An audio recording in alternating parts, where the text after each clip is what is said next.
What's going on, y'all? This be your boy, Scotty by Nature TV, and we're here for a brand new episode of Yes for the Mess, where we talk about celebrity gossip, hot topics, and all things reality TV based. What's going on, you guys? I hope you guys are having a wonderful, wonderful Friday, and I intend on doing the exact same. What's going on, y'all? Now, before we get into today's mess, let's talk about what we got coming up on the church announcements. Now, as you guys already know, on Sunday is the Real Housewives of Atlanta live review. You know, I go live after every show. But you do know that Candy be going live too. So I'm gonna have to push my lives back just a tad bit. But I will be going live Sunday night to discuss the Real Housewives of Atlanta. So make sure you guys are in the building. And as you guys already know, that following Monday is the Whether You Like It or Not panel. And we will be over on Really BTV's platform. So make sure you guys get ready. The link, I don't think she got the link available yet, but just be on the lookout for that. And then on Tuesday, next Tuesday night, well, no, on next Wednesday rather, Roasted Review will be airing on Giving You the Real Teas platform. So make sure you guys tune in to that. All right. So with that being said, let's go ahead and get into the mess. Now, as you guys already know, Carlos King did an interview with Mr. Peter Thomas about 2 days ago. I was supposed to been did this listen along interview. You know what I mean? Apparently he talked about how he got on the show with Cynthia. He also talked about why he never liked Phaedra, and gave a lot of tidbits. So what we're gonna do is we're gonna do a listen along. We're gonna listen to it, and I'm gonna give you my commentary, and then we're gonna keep it moving. So let's go ahead and listen in on what Peter Thomas, aka Patricia, had to say. Let's listen. Along with Phaedra and Apollo. So before all of that, a lot of people know this, but a lot may not. You were like this power executive who was rubbing elbows with the Hollywood elite. You were responsible for this amazing conference called How to Be Down in Miami, Florida. How can I be down? How can I be down? Let's go, Brandy. So how can I be down? Yeah. Yes. And Cynthia at that time was like this very respected supermodel. Yeah. And you two brought celebrity to the franchise. So what made you guys go into doing this show? Did you do this show because Cynthia wanted to do it? No, well, Cynthia did not want to do the show. She knew nothing of the show. I was running had a upscale supper club restaurant in Atlanta at the time called Uptown. And one of the cat that worked for me, he told us about the show and that they were casting. And I looked into it. And, she, to me at that point, Cynthia was, declining as a print model. The business was changing. She had just moved to Atlanta to be with me. And when I looked at the show, she was scared. She was scared when you know what I'm saying? She was scared. Those are not our typical friends, you know what I'm saying? So she didn't want to do it. She was terrified. And I think the one of the executive producer at the time, they knew who Cynthia Bailey was. They were fans, and they just say, yo, you should talk about who you are. You've seen much more places than most of these people. You've been around some elite mogul in the entertainment industry, and you should talk about they found out she used to date Russell Simmons. She had a kid with Leon, the actor. You know what I'm saying? So there's so much. It was so deep with her, and she was dating me at the time. Which, when you mentioned, I'm the one who created How Can I Be Down Music Conference. I executive producer the Source Awards on UPN. I've done some stuff. I've worked at Def Jam as a consultant for years. So I've been in the industry for a while. So they thought it would be a great dynamic. People that have real careers to come on the show. Not just people who's pretending to have careers in the industry. So Peter was the brains behind Cynthia coming on the show. Cynthia, he saw it for what it is. He felt like she had a very interesting life. He felt like she would come in and bring something new to the show. She dated Russell Simmons. She had a baby with actor Leon.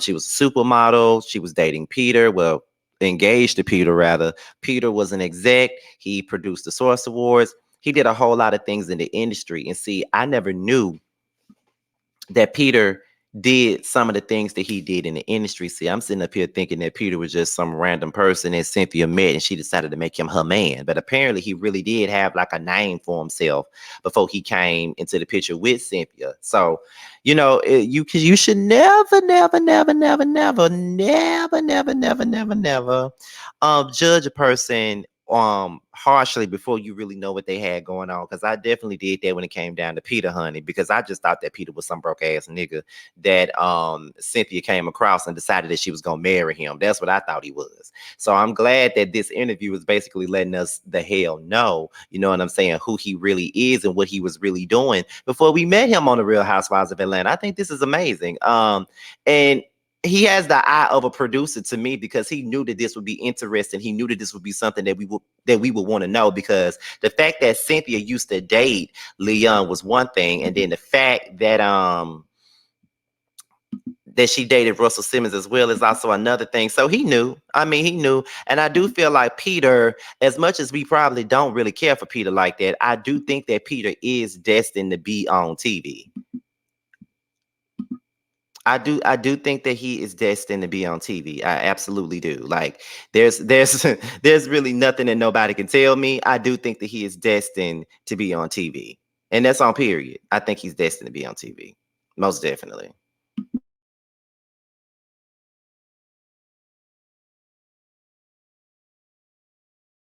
Of Ooh, Candy at the time, I believe. You know what I'm saying? She built career. yes. You know, so they thought it was a cool idea for us to come onto the show, and I had to talk her into it. And the second time, the first time they tape her, it didn't really. She wasn't impressive, but you know, I sat her down and said, "Yo, you gotta tell these people who the fuck you are." You know what I'm saying? Stop playing. You know, and she went in. You know, she talked about the trips to Monaco and meeting the prince and all type of shit, and it came together real quick for her. No, that's very true. No, so that's some exclusive tea. So when Cynthia first came on the show, Peter is right. We tape tons of footage to really make sure if you're worthy of holding that coveted peach. Okay. Cynthia wasn't amazing when she first got on. It took her a minute. No shade. We all love Peter. We knew that Peter Thomas was a star. And what's interesting is I remember being around you and Cynthia in those earlier tapings.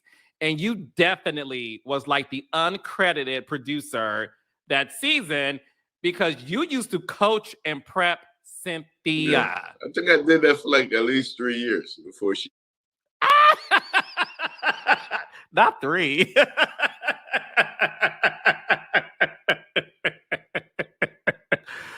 Oh, Peter. One of the things that I think is interesting is obviously you mentioned, like you said, Cynthia dated Russell Simmons. She had a child with Leon. Yeah. One thing I don't think people know about you is you also dated some very famous women. One of them being Nia Long Mhm. and Peppa from Salt and Peppa. Yeah. Two Scorpios. What was it like dating those women back in the day, Peter? Because they were the it girl of Black Hollywood. Well, Nia's damn. Both of them are island girls. You know, that probably was born in New York, Brooklyn. Both of them, I believe. Um, Pepper was fun. She's adventurous. She likes challenge. She likes to challenge you. She Pepper's like a tomboy. You know what I'm saying? So it was fun, traveling the world with Pep. Nia, on the other hand, she was real soft. She was nice. She's feisty at the same time. Like to fight if somebody stepped to her. She's a Brooklyn girl.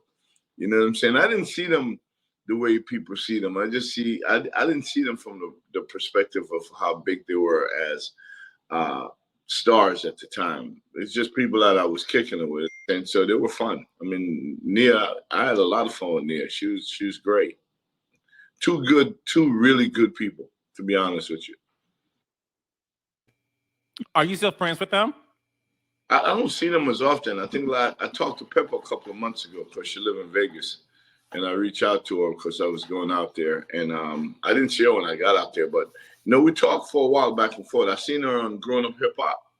You know what I'm saying? And I seen her daughter. Like I remember when she and Tretch had that little girl. You know what I'm saying? So, and then 17 years, 18 years went by. I didn't see the baby girl until I saw her on TV. And I haven't spoken to Nia in years.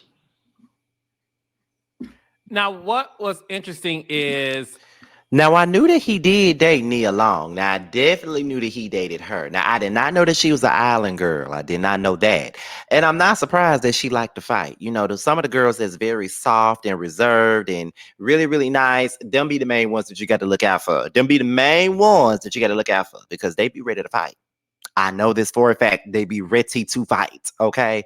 Don't fuck with them. Don't say nothing not the fucking way to them. They're gonna be ready to bust your motherfucking head. Okay. Like seriously. That's what's gonna happen. So I'm not I did know that he did date Nia Long.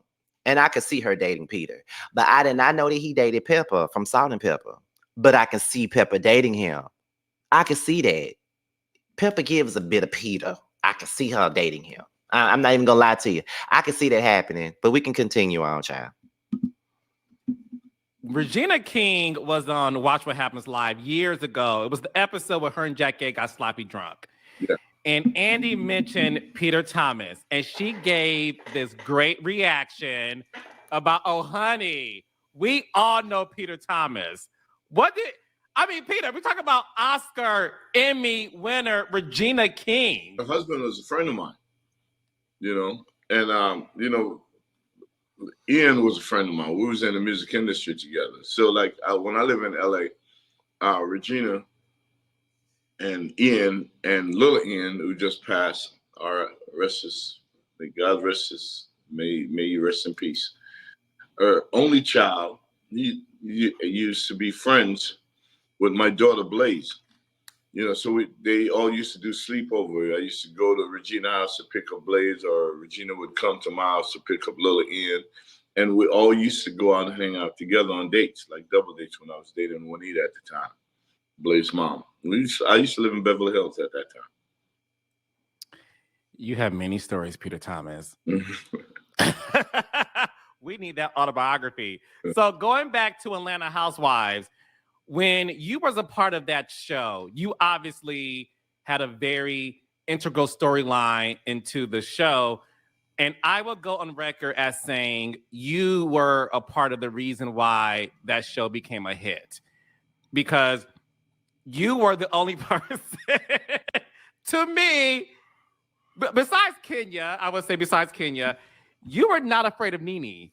So see, let me tell you about Carlos. See, this is what kills me with Carlos a lot of the times. Because just the other day, he did an interview with Cynthia saying that she was one of the biggest reasons why the Housewives of Atlanta is a hit. Now, Peter's sitting up here and so see, you were the reason why the Real Housewives of Atlanta was a hit. Girl, which one was the reason? Which one was the reason? But let me tell you now, Carlos is a Libra, and them Libras are something else. I just realized that the other day, but I'm gonna keep my comments to myself. Continue. So, knowing that obviously husbands at that time were more background players, what made you stand out and go toe to toe with one of the queen bees of reality television? Well, I mean, we was on the show, and she.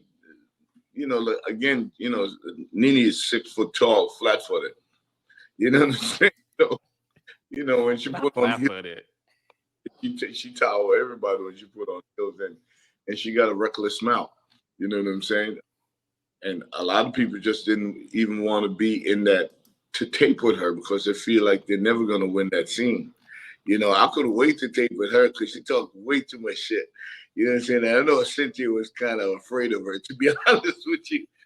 So I know if we're going to be on this show, somebody got to take on Nene. I'm like, yo, I'll do it. You know what I'm saying?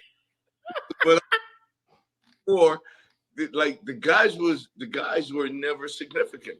You know what I'm saying? The guys was just there. And I'm like, why they call the show the Atlanta Housewife if they don't really want to show the guy's personality? It didn't make any sense to me. And I believe I had a couple of conversations with you about it, and you got what I was saying, and then you start going, you went against the grain, and you start introducing the guys more and make the guys participate more. And that's when people actually got interested in the show. Because all they would see all the time is a bunch of women just doing this all the time. Yeah. You know what I'm saying? So by the guys getting involved, it adds different dynamics to it. You know what I'm saying? And Apollo and I, the first time we met, we were gonna fight because his wife was saying I say some shit that some interview I did with Uptown Magazine, and they asked me what I think about the girls, and I was just being honest. I guess this is the part that I've been waiting on because I need to know why he ain't never liked Phaedra. And y'all know I don't like Phaedra either. So let's get into it. You know what I'm saying? And she was offended, maybe because I didn't like her from day one. Never did. You didn't like Phaedra day one. Why is that? I think she's the kind of person who throw the rock and hide her hands. You know what I'm saying? And I'm like, this. That's exactly who she is. She is the type of person that throws the rock and hide her hands. She is the person that will go behind your back and do the most heinous, evilest things to you. And she is the type of person that would say one thing in your face and then turn around and do something else. And most people that like Phaedra are just like that. You know what I mean? Like when they get mad and shit, they go and expose things about you or make up lies about you and all types of stuff.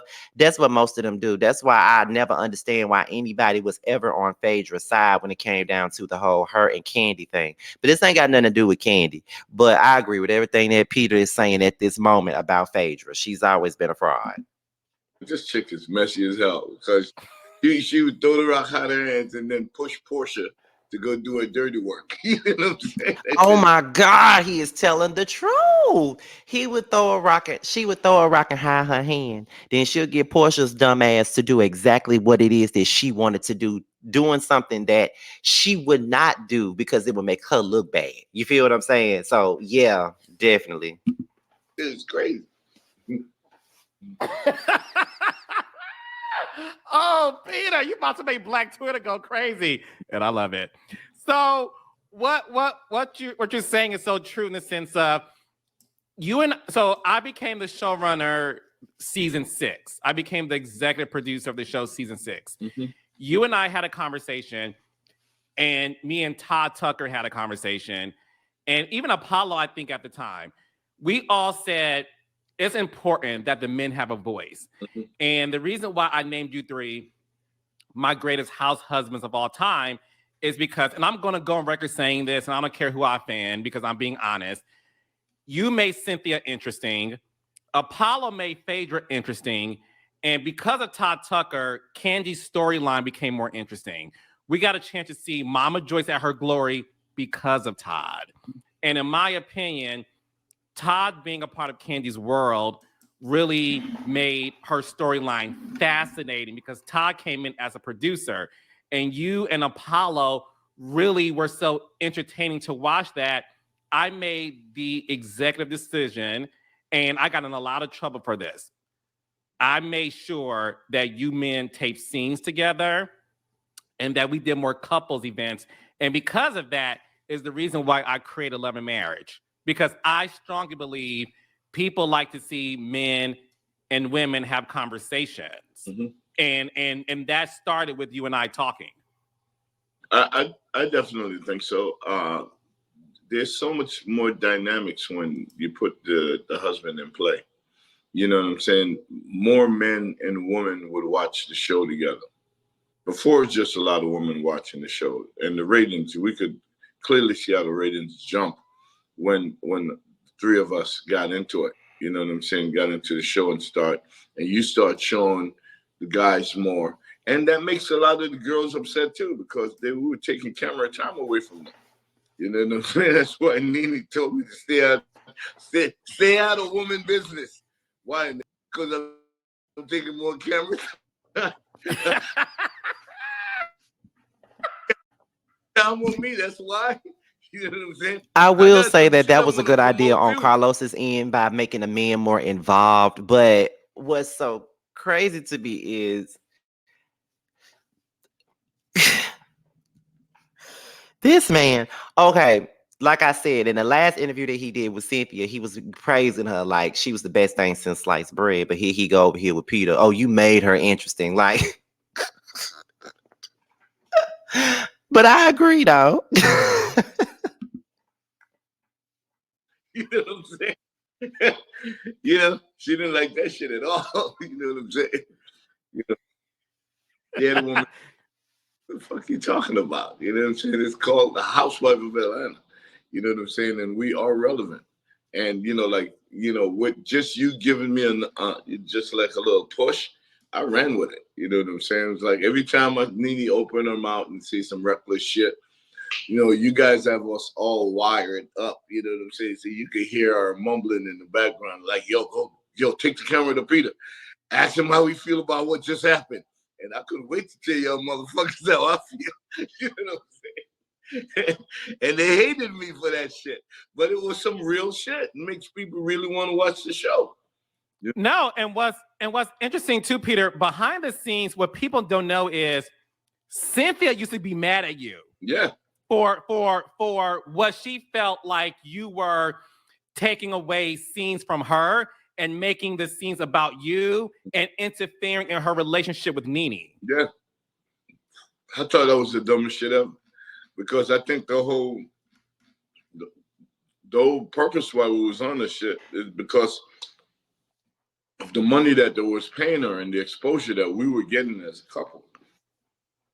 So the more we tape, either myself or her, because they never was going to take me by myself. It's always in our house with her there and her and I talking about it. But like when the cameras are gone, she felt the wrath of what was coming next from the girls. Like, especially Nina. Her and Nina, I used to wake up every morning there on the phone. I used to go to bed every night on there on the phone. I'm like, yo, why you talking to the enemy?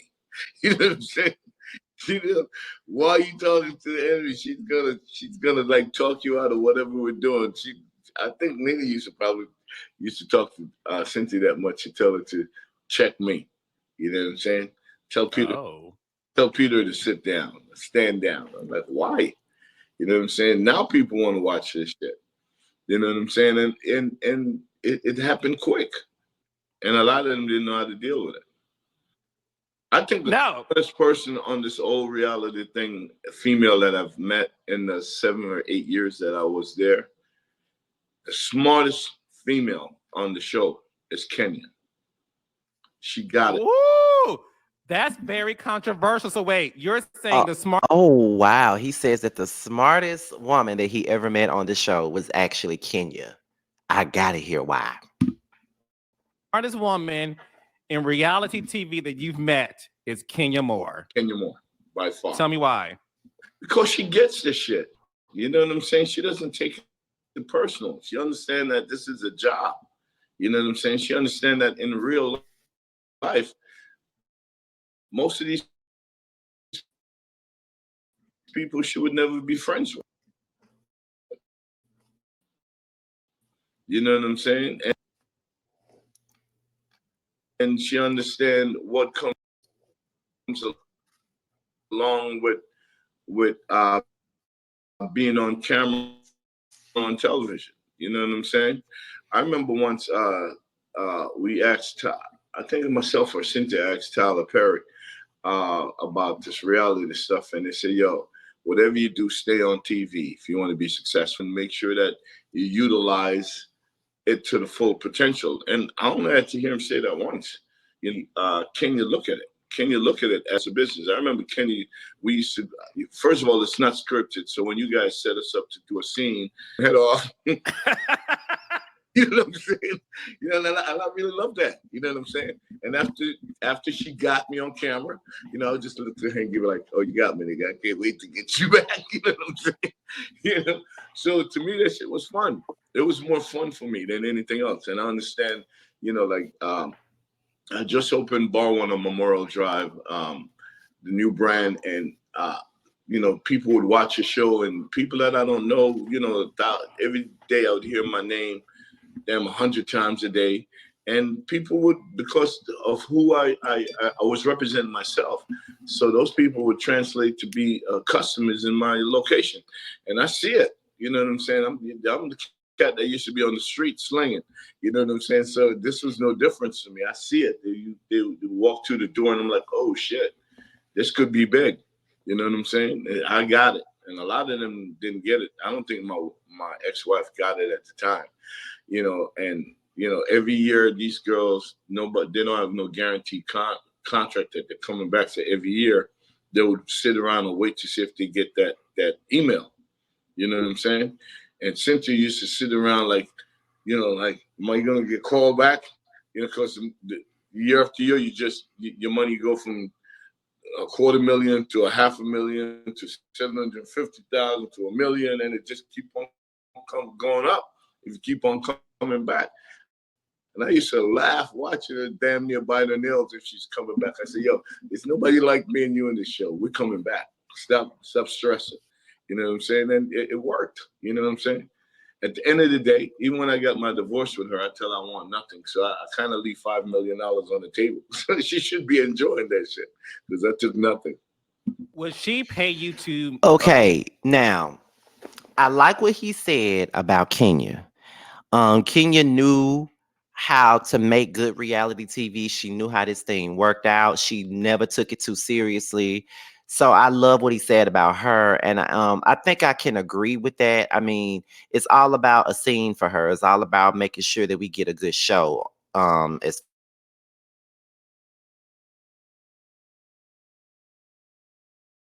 far as Kenya is concerned, like he said, she would always bite her nails every season to see if she was gonna come back, and he was like, "I'm always had to tell her that it's nothing like me and you. Yeah, long as you was around, she didn't have to worry about nothing. Long as your ass was around, because you was gonna keep her employed. I think she would still be on the show if you were still there. But to continue, Appear on the show sometimes, like to tape scenes? No, well, everybody, they have their glam squad, and they stylists, they hair and makeup people, and I used to take 15%. Whenever the check comes in, I'll take 15% because I had to keep my shit up also. And the time that I was giving to you guys was actually taking away time from my business. So our agreement was that I would take 15% after we pay all our house. You deserve every pet season. Those seasons, I should say, is the relationship that you formed with Greg Leagues. Yeah. And obviously, Greg is no longer with us. And you and I obviously have personal conversations about his last days. Can you share with the audience about what those last moments you had with Greg? And is it true that you were with Greg when he had his last breath? No, that's not true. Okay. Nene called me and let me know that it's not going to be here long. And he was asking to see me. And I flew from Miami to Atlanta. And when I went into the house and they walked me into his bedroom where he was on the bed, because I seen him like 4 or 5 months before. He was at my venue in South Beach.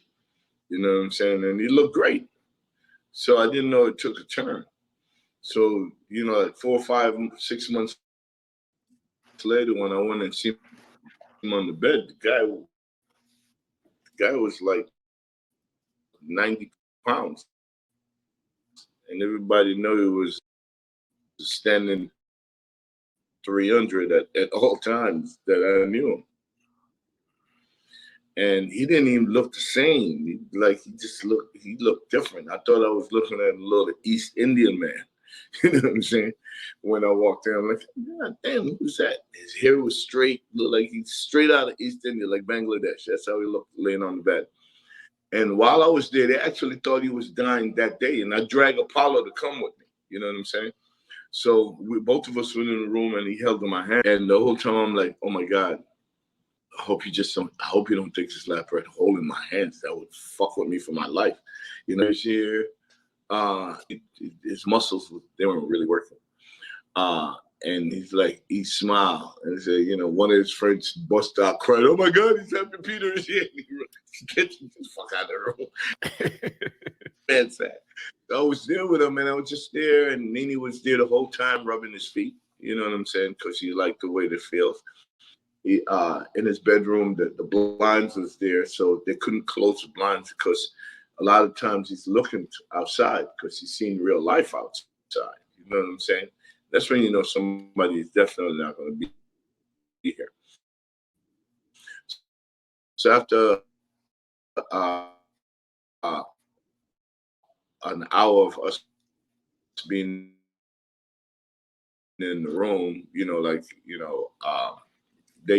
people keep on saying different things to him, and he was trying to say something, and Nene went over to hear what he's saying, and he's like, she said, Peter's trying to tell you something. So I lean over to him and I said, yo, Peter, look out for my wife. And I'm like, oh my God, he's dying, and he's thinking about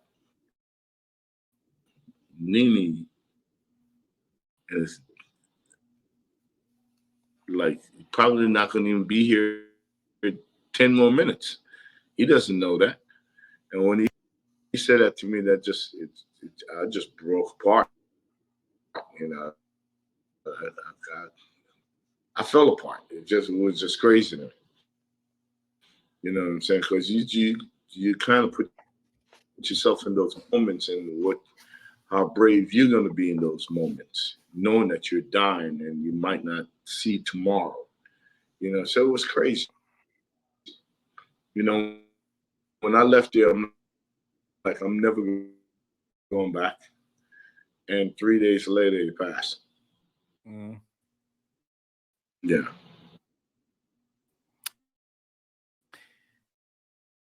And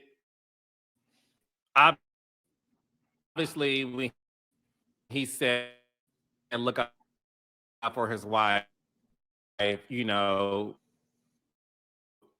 it's been said publicly that, you know, you introduced Nene to her new Before boyfriend. we get into the part about the new Um, boyfriend, he you listen told to that Greg. Greg told him to look Stylish out for guy. Nene. He And has a very I can only charismatic guy. imagine Had how the hot sad that spot in was Charlotte for for Peter to Sylvia. hear Friends that, would come knowing and we that all sit he in the back, a lot of was fun, leaving bringing this Africa. world. Like he's leaving this world still thinking about Nene. And that goes to show you the type of man that Greg actually was. You feel what I'm saying? That goes to show you what type of man he really was, because he was more so worried about Nene and making sure that she was good more so than his own self, because he's sitting up here sick as hell and he worried about Nene. But they just, like I said, it goes to show you what type of man he is. And I really feel like Peter was definitely the right person to ask that of. You know what I'm saying? Because they were friends for a very long time. You know, and Peter is that type of look out for you type of person, regardless of what type of shit he goes through. He seems to be that type of person. Let's continue. Just wild out. And I really love that guy. And then, like I love his style, and then he become my stylist. I start buying all my suits from him, all my custom suits from him, custom shirts from him. And I never had a bad moment with him. I didn't know that him and Nene, wow, because he opened up in Atlanta, a store in Atlanta, and like all them Africans move on certain sets. So I didn't know that him and Nene had crossed paths. But he asked me, what do I think about it? I said, she's my sister. She's great. You know what I'm saying? But they already met. I didn't introduce them. You know what I'm saying? Oh, so that's not. So they already met. He Yeah. just Oh, gotcha. Okay. Yeah. Because the word on the street is that you introduced them together. She didn't ask me about him. She knows that he was my friend. You know what I'm saying? And he's from Charlotte.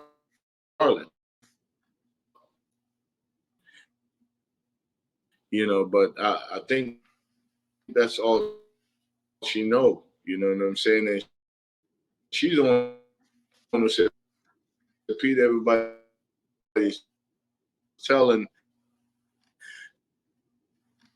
the story on the streets, and everybody's saying that you put Yanya and myself together. And I said, yeah, I keep on hearing that. Everybody's talking about it. I said, the only thing I did was endorse. denominator between both of them. So they would ask me things about, each other. You think Greg Needed to be happy. Yanni is the perfect person for her because you know what I'm saying, and he's far from being stupid. He's extremely bright, and international. He's not domestic. He's definitely international. And that's what she needs. She needs range. She needs to be around someone that's just not in one tunnel. And I think that's what she probably love about him, and he love how crazy she is. You know, I all the time. Oh yeah, Yanni, I think I seen his wife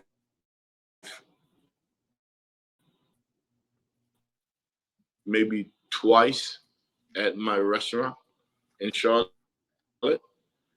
And she's always the stellar African queen. And when she comes around, she's different. She's definitely a queen. But I don't think that they had the best of situation. You know what I'm saying? So like when you're not happy and you're gonna seek or find happiness somewhere else. You know what I'm saying? You only got one life to live. You have to ask yourself, how do you want to live it? You know what I'm saying? That guy is full of life. You know what I'm saying? So if he wasn't happy and needed bringing joy to him, well, so be it. Yeah, well, she wants Nene to bring her $100,000 because she filed a lawsuit saying you stole my man. And I thought that was funny as fuck.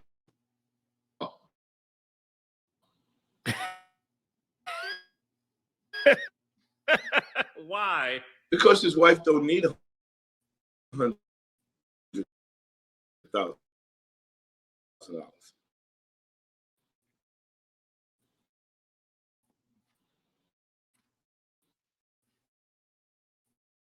You know what I'm saying?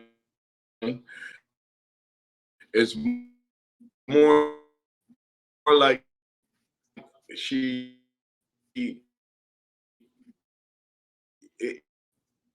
it, I could only imagine how embarrassing it probably is for her, to be seen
that. So hopefully it's not too messed up. I hope it's not, but I'm gonna restart where it left off at because I don't even know why it's even going on like that.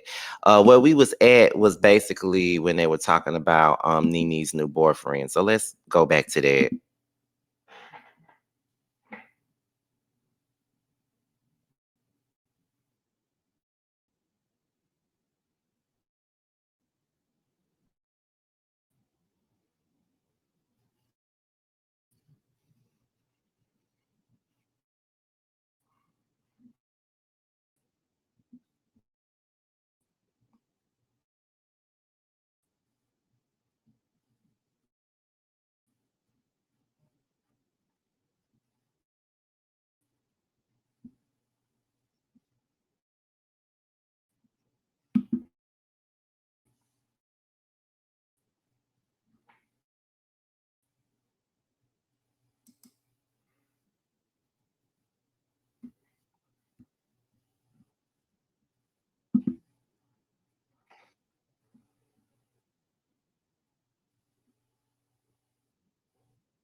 I'm over it. I don't know why StreamYard is doing this shit that it's doing. So I'm a try to play this part about him talking about his relationship with Todd, and then I'm just gonna be up out of here because StreamYard is really fucking this shit up. So let's get into it. Explain to Todd that, listen, that's where he left off, and he's only speaking from his perspective. You know what I'm saying? I don't have no reason to have no beef with either one of them, but I understand the mentality of where he left off and where he began. You know what I'm saying? And when Todd seen me, like, he kind of like, you know what I'm saying? I'm like, what the fuck? What's that about? You know what I'm saying? So, like, I went up to talk to him, and his people was kind of like gathering around, like, but none of that didn't matter. I tell him, yo, dog, I don't have no beef with you. You know what I'm saying? But you got to respect this man, what he's saying, you know? And you and him got to talk that out. And Todd was kind of mad. He's a cat from the Bronx. He's kind of mad that Apollo probably didn't call him direct to talk to him, but he was talking to anybody that would listen. And I understand why Todd was mad, but what the fuck that got to do with me? Because I'm rolling with Apollo? He just come home. He need somebody to help him. You know what I'm saying? So to me, I was trying to help him for him not to repeat what he did twice. He spent 12 years, 11 to 12 years in jail for damn near the same kind of crime. So I'm saying, dude, if you're coming home and you want to be a part of your kid's life and you want to show Phaedra that you have changed, you know what I'm saying? Because she's just not going to let you be around them, and you in some criminal shit and you're going to go back in. You know what I'm saying? What do you want it to do? You wanted to refab a house, you wanted to do a house. You know, I took a couple of $100,000 and put it in his hand and tell him run with it. You know what I'm saying? Go do your thing. You know, don't go back down the same path. You know, find happiness doing something that's not going to put your ass in jail, basically. You know, and I don't think he was getting that from anybody else. So when another thing he was saying, when he was locked away, Todd said he was going to have him, but I don't think it really happened that way for 5 years. But anytime he called me and he asked me for commissary money or to send this money to this person or that money to this person, you know, I know he doesn't have it, and I know he's still trying to be a man. You understand what I'm saying? So I did it for him, you know. And when he came out, he was respect, because I didn't thought you were going to be the one. I thought Todd was going to be the one. So probably that's where the beef stemmed from, you know. But so when y'all all saw each other, it was you, Todd, and Apollo together. I can't. I think Apollo was in the joint that night, but I didn't like the way Todd was coming at me, because I personally didn't do nothing. But you know, we're New Yorkers, so he's rolling with all this dudes from the Bronx and whoever he was rolling with, and he feel like I was rolling with Apollo, so he didn't have nothing for me, and words was exchanged, and we were up in each other's face. Y'all were up in each other's faces? Yeah, definitely. In the club, definitely, where people have to separate us. You know what I'm saying? Because we both men. You know what I'm saying? Neither one of us was backing down. You know? I was ready to go. Whatever. You know? How is your relationship like now with him? I saw Todd in Vegas. Okay, we staying in the same hotel. So a couple of times that you have to go down that same little corridor, show your room key to get to the elevator. Seen him there once. Then one night I came in around 4 a.m, and it was just him there. I'm like, oh shit, awkward. You know what I'm saying? So when I saw him, I just gave him the head thing. He gave me back the head thing. I went on the elevator. And that was it. I don't have no beef with Todd. You know what I'm saying? None. I think that, I think that him and Apollo should have had a real conversation. I don't agree with how Apollo went about it. And maybe Todd didn't want to see Apollo because he was saying things before he even came home. You know what I'm saying? So it is what it is with them. Yeah. Well, I hope that all that can be resolved. I agree with you. I think, you know, look, I definitely think it's easy to reconcile, because it's not a real deep beef like sometimes when it comes to the wives having their beef. And I think the beauty about the husbands is you guys were always able to like have beef but get over it within minutes. Now, because I don't hold on to anything. I really don't. Yeah. Let me ask you this. Yeah. What is your relationship like now with Cynthia? Do y'all talk? Yeah, I was kind of mad at her when she was trying to sue me for something that actually belonged to me. She tried to sue you for what? For the property that I have, some dirt that we had bought as a couple.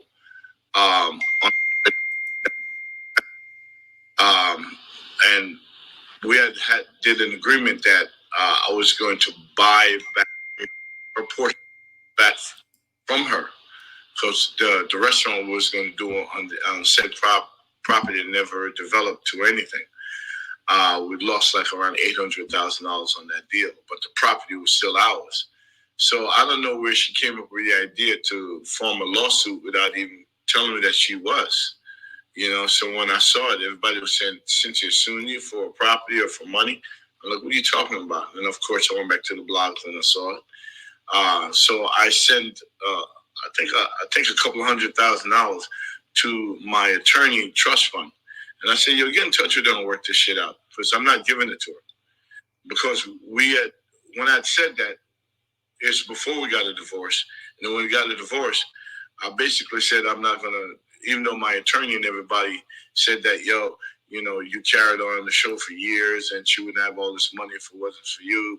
You need to get 50%. I'd call up Wendell Williams, and she let me went on her show and said that I was walking and I wasn't taking anything from this divorce.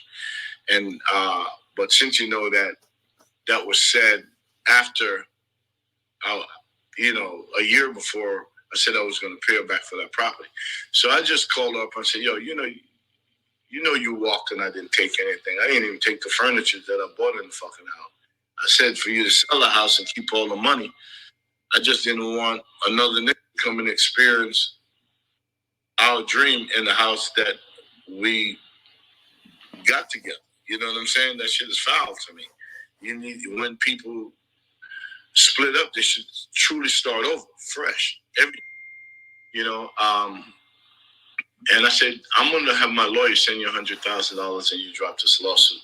And he sent it $100,000 to work out the deal, and the lawsuit was dropped. I kept the property. Wow. I talk to her every now and then. I mean, like every now and then, like if I see something and I think that she need a phone call, I would like, yo, how you doing? You good? And I could hear it in her voice. I know her pretty well. Well, it looks like you're very happy. So Okay, I will say that this was a good interview. I'm sorry, you guys, that we experienced a little bit of technical issues, but this is StreamYard. But this was a good interview. It made me look at Peter in a different way. I knew that he never liked Phaedra. It's him talking about Greg's last days, his relationship with Apollo and Todd. It was a pretty good interview. So I want to know what you guys got to say down in the comments, okay? So with that being said, y'all, this be your boy Scotty by Nature TV. Be sure to like, rate, comment, subscribe, share this video, and also click on the notification bell so you can be notified whenever a video drops. And if you want to follow me on any form of social media, my Twitter, my Instagram, and my TikTok will be down below. With that being said, you guys, your boys up out here, and until my next video, I'll holler at you later. Bye.